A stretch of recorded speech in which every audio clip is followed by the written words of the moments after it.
Welcome back, all! Okay, are we ready for some arcade throwdown? We talked about arcades last week, but now we're going to look at some sweet competition. Okay, just to recap, so we looked at the rise and fall of the arcades. We looked at Pong Pong Burnout and tons of great games in those early 80s. That big crash in 83 almost destroyed the gaming industry. The fears of gaming. And even though you think that arcades are long gone, they're still sticking around even through the 90s. We talked about the third space and that maybe the younger generation is moving their third space to a digital third space. And the last final gasp of the arcade. But one thing you got to think about, right? Arcades were part of the cultural zeitgeist of the 80s and early 90s. Don't forget the late 70s as well, right? Hugely popular. There's Pac-Man. He had his own animated series on Sunday morning. You got Tron making a huge splash in the box office, pumping out lots and lots of great games that we even know the names of till today. Still, people are playing these good games. As a kid, I had Arcade Lunchbox. You gotta get the sweet Pac-Man book bag. So it wasn't just the games themselves, but they seeped their way into the wider culture. Okay, I'm talking about competition, video game competition. Now we think arcades, right? Wrong. First documented instance of a competition was in 1972, October 19th at Stanford University. Now, this wasn't an arcade. This was Space Wars, right? It was actually a set up by Stuart Brand. He was a Rolling Stones writer and a noteworthy individual because he wrote the Kool-Aid Acid Test, man. Right? Kind of the hippies manifesto, if you like that kind of stuff. So it was all focused around Space Wars. If you remember back, we talked about Space Wars, where those two ships are flying around gravity, like a star that's dying. It was noted as the Intergalactic Space War Olympics. And the grand prize, are you ready for this? Drum roll, please. A 1-year subscription to Rolling Stones. Wow, that's awesome, man. Was there competitions before this? Yeah, pretty sure. But again, it was probably one-offs. A bunch of guys in the graduate school would compete on a Tuesday after everybody got off computers and stuff like that. But this is the first kind of published instance of competitive video gaming. Hey, note down in the comments if you think you found an earlier one and send me a link. I'm always open to maybe, hey, professor, listen, you totally missed the 1971 instance of blah, blah, blah. But this is the earliest one I could find in my research. But we jump ahead to 1980. Space Invaders Championship. Estimated upwards of over 10,000 individuals played in this bad boy. It was regional, and then you went to nationals, right? So you had to get in there and win to make it there. You notice all the old style televisions with the Atari 2600. Those are probably actually VCS, but that's here nor there. So Bill Heineman wins, also known as Rebecca Heineman. He did transition over in later life. Noteworthy because he was a key early video game programmer. But this is our first big style video game competition. If you remember back, I talked about how Space Invaders was huge, right? And it had its own song, Space Invaders. I'll look it up. It's a good tune. It'll get stuck in your head. Okay, but the real hub right, of competitive video gamings was Twin Galaxies. Started in 1981 by Walter Day, kind of an icon of early competitive arcade-style competitions, right? He started the Twin Galaxies National Scoreboard. Basically, the story goes, Walter started posting up high scores on the board. You know, it was kind of a means to get people in, get them playing. So you don't just walk over the Dig Dug machine or what have you. You could see, you know, Steve Jones, #1 slot on Dig Dug, #2, that kind of good stuff. And it became pretty important for, you know, kids to go around and, you know, try to get the highest score. Well, Day also started collecting up those scores from other local arcades, and it just started expanding from there. This became the official scoreboard for electronic entertainment, as his tagline goes. In fact, he worked with Guinness Book of World Records as a source for video game records. And in 82, he started the first video game championship, or Olympics as he termed it, right? So this was pretty big, pretty huge. You know, it was the first really large. So Space Invaders was just Space Invaders, but they had people. It was more of an invitational than anything, but they had people competing on multiple machines. And it's kind of a storied history. Twin Galaxies, you know, kind of went down as the arcade industry went down. It's still around. It's still keeping scoreboards. The website got bought out by other people, and there's a big legal hassle and all that kind of good stuff. It didn't end well. And Guinness Book, I think a couple of years ago, broke from the Twin Galaxies as well.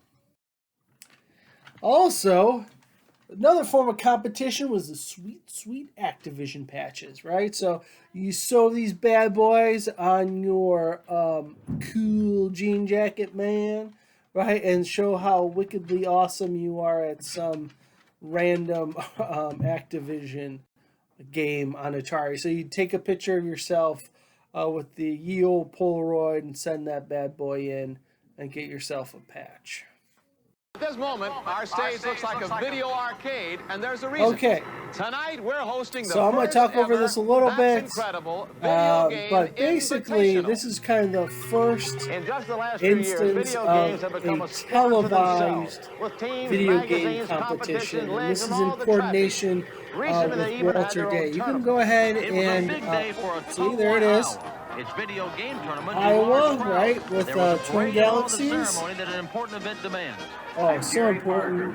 But this is our first big instance of competitive, televised video game submitted to him, competition. Walter selected the top 21 players to invite to the game. And I'm going to go ahead and hit pause on this guy, but if you go over YouTube, you can check it out. That's incredible. Video game tournament. But you can actually see how technicians were present to ensure that important every thing player about had a this fair video is shot how at the title. awkward Computers would the keep track of the presentation contestants of and their cumulative competitive scores. video games is. There were Right? 5 They don't events, know the first of which how was Super yet to Pac-Man. best get the This was a new audience video game, and engaged with contestants what's hadn't going had too on many on the weeks to screen. learn this machine. And you could Next compare up, that to, another say, sequel football, game. right? Donkey Kong Football Jr. is like this Crowds gathered about to beautiful watch the champs ballet as they of manipulated their cameras joystick, flying through taking the a baby ape sky. through a maze of lines and You know, creatures. their Millipede lenses was the can next zoom game, in a and you can supercharged see version of the original puff Centipede marks on video the game. player's face, Joust right? was next. It's just, Players Guide there's warriors who sit astride basically flying a ostriches. whole crew of guys whose only job is to bring you that solid entertainment on Monday Night Football. This is pretty was the awkward. last It's event, and difficult competition to was watch. fierce. Even for the time, it was After kind all of 5 games being completed, difficult to here are follow. the top They have to finalists. explain to people Ben how to Gold. play video games. You don't go on there explaining to people how to play football. Darren Olsen, Right, so they're just trying to figure out how Todd to Walker. present competitive video game play to a wider audience. Tonight, Tonight, those three winners have been flown here to Hollywood to compete in our That's Incredible Video Game Invitational. The first place finisher will receive a gold medal, the second place finisher a silver medal, and the third place finisher a bronze medal. John? Okay, now there are 5 different video game events. Players must reach a target score on each game before they proceed on to the next. The first player to hit the required scores on all 5 machines and cross to our finish line is the winner. Now, all 3 players are going to start right here on Cosmos. In Cosmos, players maneuver their spaceships left and right, attempting to shoot down or avoid a barrage of alien attackers, comets, and other outer space enemies. Now, when a player racks up 50,000 points on Cosmos, he then proceeds to these machines. Come on, Fran. All right. Now, this game is called Burger Time, and the object is to make hamburgers. You control the little chef who walks around a maze of buns, burgers, and lettuce. Everything he walks over falls down a level until he stacks up completed hamburgers. But watch out. He's pursued by walking hot dogs, pickles, and fried eggs. And if they touch him, he loses a life. Now, our video champs have to score 8,000 points at Burger Time before they can move on to the next station. Next game is called Millipede, and it plays Fast and Furious. Now, down below is a tiny spaceship that is attempting to repel a massive invasion of super insects. You control the ship as it fires to destroy spiders, bugs, bees, and most of all, the slithery, speedy millipede. If anything touches the ship, you lose a life. Now, 90,000 is the score each player must have on Millipede before they can move on to the next game, which is Donkey Kong Jr. In the original Donkey Kong game, a little man named Mario captured the ape known as Donkey Kong. In this game, Donkey Kong's son must swing across vines and avoid dangerous creatures, all in an effort to rescue his father. When a player reaches 30,000 at Donkey Kong Jr., he heads for the final machine. It's a new game called Buck Rogers. Now, the ship in the center of the screen is what you operate. You can make it dive, climb, fire, all in an effort to shoot down or avoid one spaceship after another. The course takes you through space and across alien landscapes. Now, when a player hits 20,000 points on Buck Rogers, what does he do? Makes a dash for the finish line. And the first one across that finish line is our winner.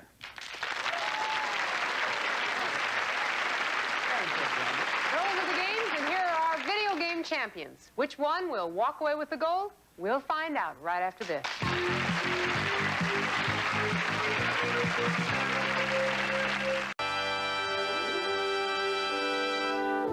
Welcome back to the very first That's Incredible Video Game Invitational. And here are the 3 players who won at the Iowa competition and are here now to compete. Let's welcome Darren Olson from Calgary, Alberta in Canada. Todd Walker from Milpitas, California. And Ben Gold from Dallas, Texas. Now, gentlemen, all of the machines at each station have been inspected by our referees and technicians to make sure they're identical. Our chief technician is Jim Armatrout from the Nintendo Company. Our players have each been assigned a color, and if you're ready, okay?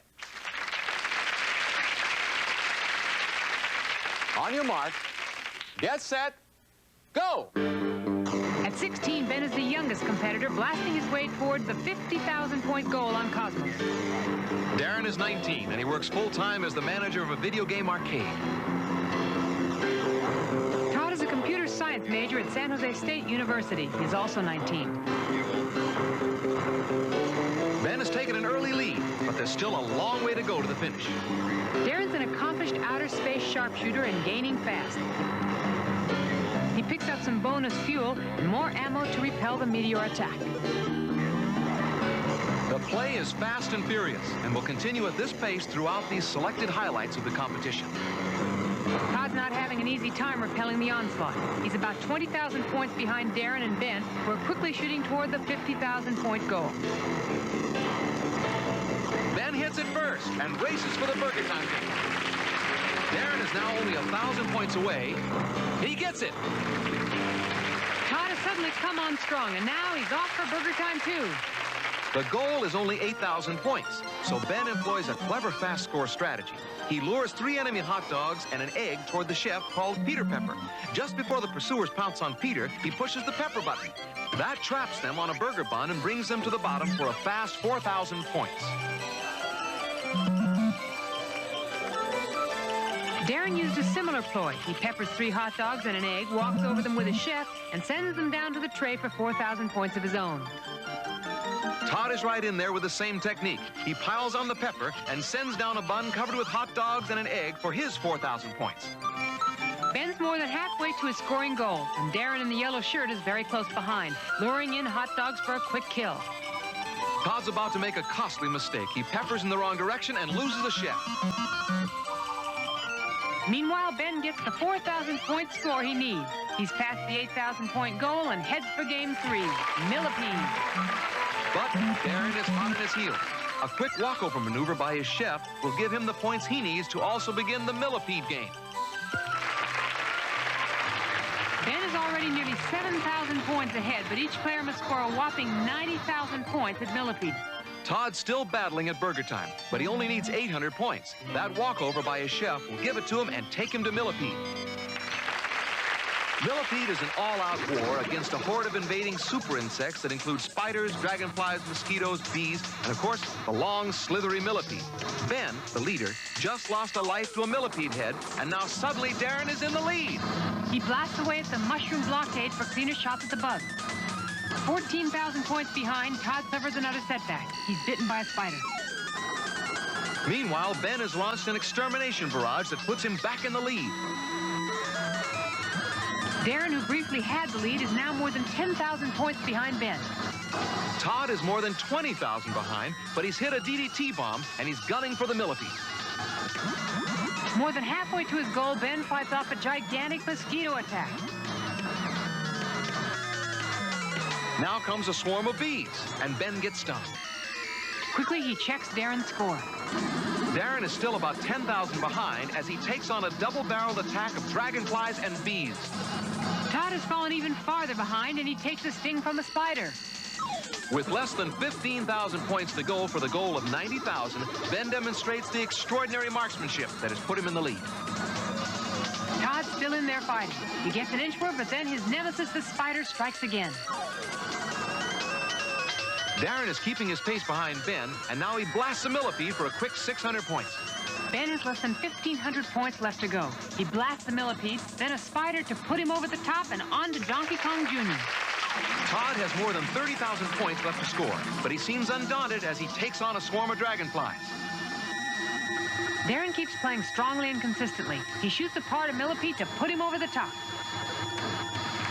The score to reach in Donkey Kong Jr. is 30,000. It's done by making Jr., a baby ape, crawl up a treacherous series of vines to a key that will release his father, called Papa, from the cage. Darren has just grabbed the key for 4,200 points.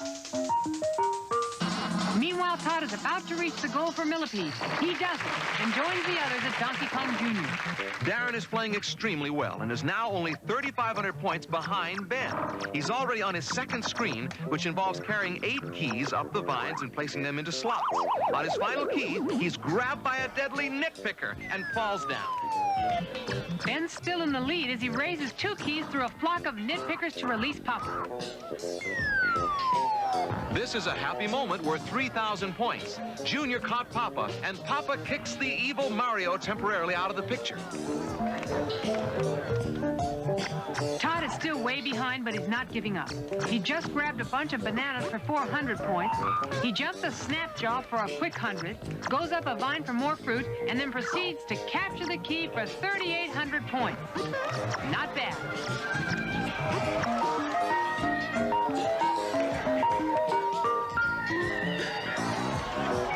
Ben Gold is still in the lead with 20,000 points. Then he loses a life avoiding a deadly Snapjaw. Darren moves in closer with a 400-point score. At the same time, Todd scores a fast 400. Ben is 2,700 points from his goal and playing the third and most difficult screen. He bounces Junior up to a vine and heads for the key above. He deftly avoids the Snapjaws and then grabs 2 bunches of bananas for 800 points. Darren's still playing an excellent game and quickly scores 1,200 points. And now watch Todd make 4,100 points with a jump, a fruit drop, 3 hits on 2 Snapjaws and a nitpicker, and a bonus score. He'll finish off by grabbing the key for another 4,700 points. That'll put him within a breath of second place.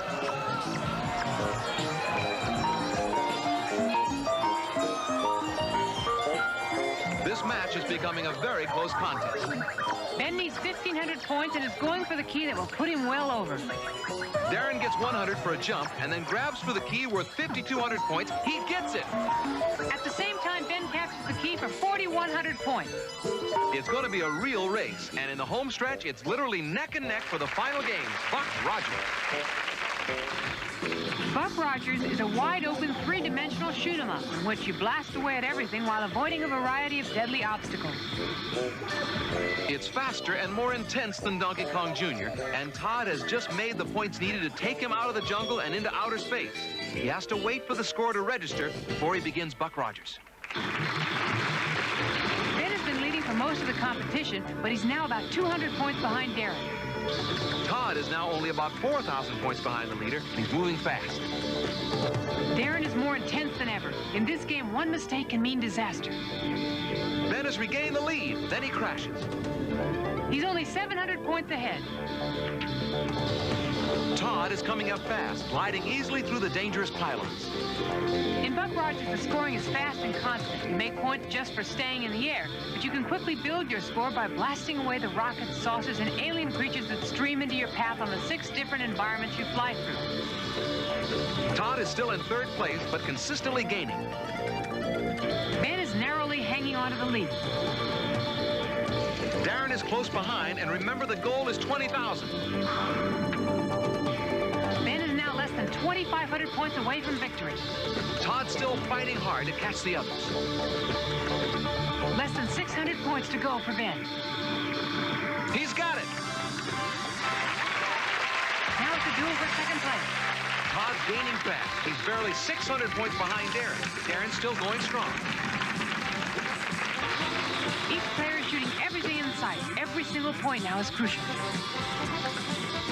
Darren still has a narrow lead, but Todd is right behind him. Todd suddenly passes Darren. Darren's now in third place. Now Todd makes a massive kill and goes over the top. He's come from behind for second place. Darren scores big, but just a second too late.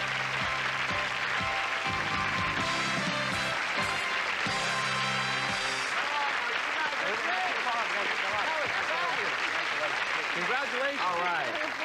Okay, Ben Gall from Dallas is our winner. There's Ben over there. And Todd Walker came in second place. And Darren Olson came in third.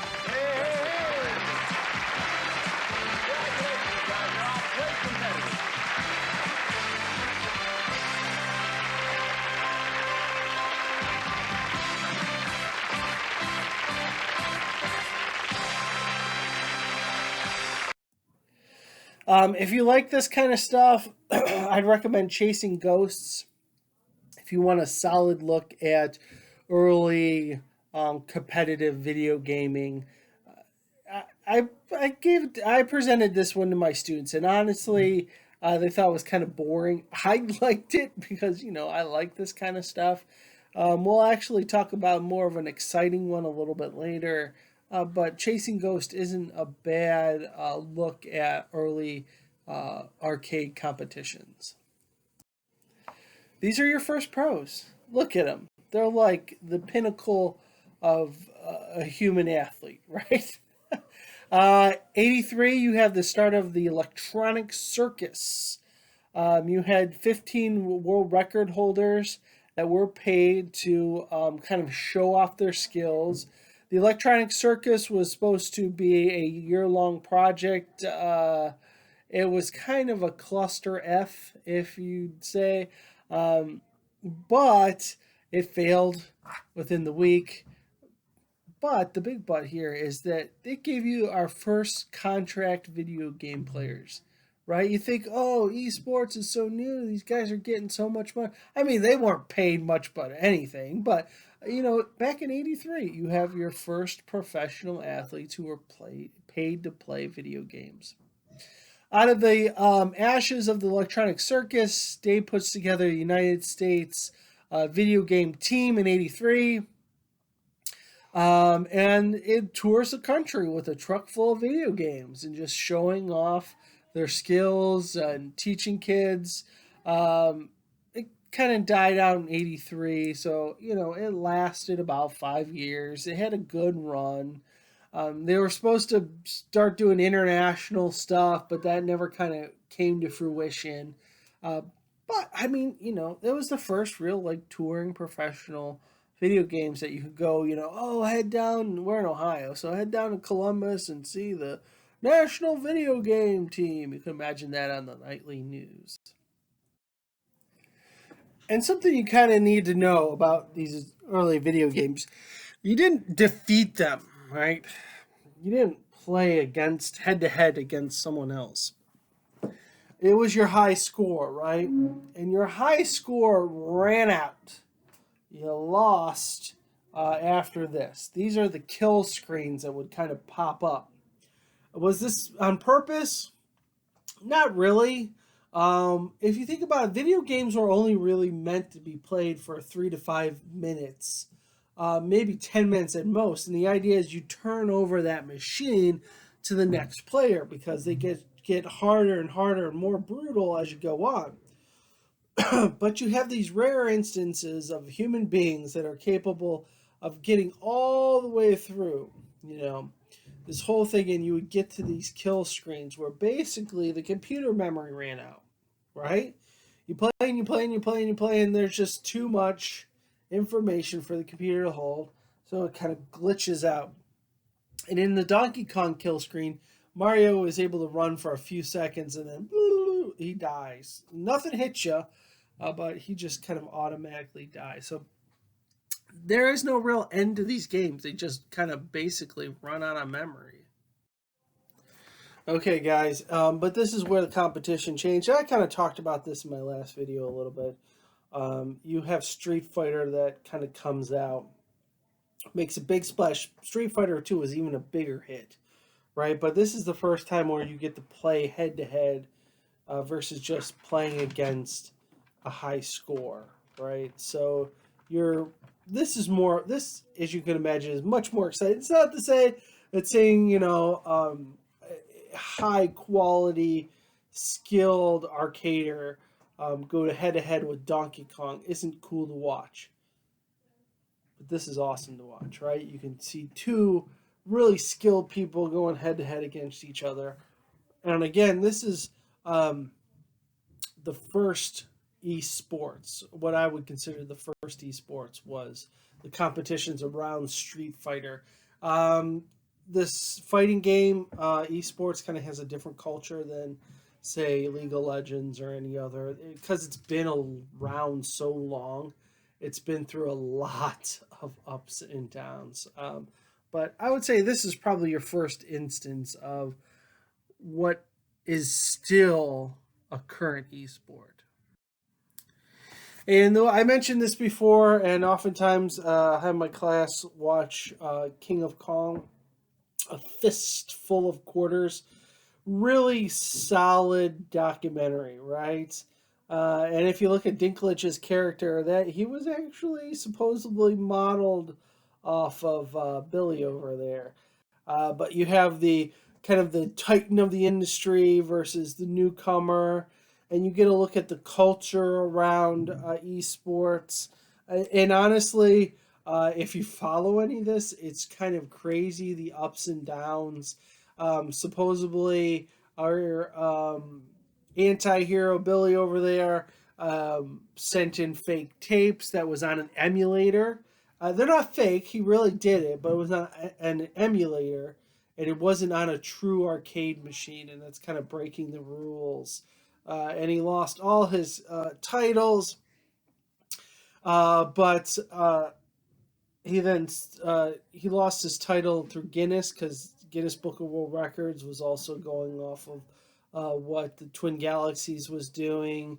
But interestingly enough, he was in the process of supposedly suing,